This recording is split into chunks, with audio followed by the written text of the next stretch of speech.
Hello friends, welcome to daily current affairs in 1 minute. Avani લેખારાએ 30 August 2024ના રોજ Paris ઓલિમ્પિકની અંદર 10 મીટર એર રાઇફલ શૂટિંગમાં SH1 ટાઇટલની અંદર ગોલ્ડ મેડલ જીત્યો.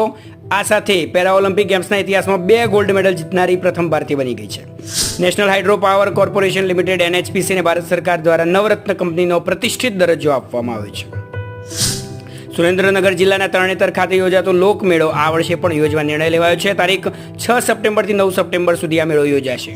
રૂબીના ફ્રાન્સિસે પેરિસ પેરા ઓલિમ્પિક ગેમ્સમાં 10 મીટર એર પિસ્તોલ SH1 શૂટિંગમાં બ્રોન્ઝ મેડલ જીત્યો. ભારતનો 5મો મેડલ. ભારતે 1 ગોલ્ડ, 1 સિલ્વર અને 3 બ્રોન્ઝ મેડલ સાથે 19મા સ્થાને. અને સદીઓ જૂના આસોજ અમાવસ્યા ઉત્સવમાં હરિયાણાથી લઈને રાજસ્થાન સુધીના બિશ્નોઈ સમુદાયના લોકોની ભાગીદારીને ધ્યાનમાં રાખીને ઇલેક્શન પહેલી નહીં પણ 5મી ઓક્ટોબરે યોજાશે અને 8 ઓક્ટોબરે પરિણામ આવશે. આવા ડેલી કરંટ અફેર્સ માટે ચેનલને સબસ્ક્રાઇબ કરવાનું ભૂલતા નહીં. જય હિન્દ.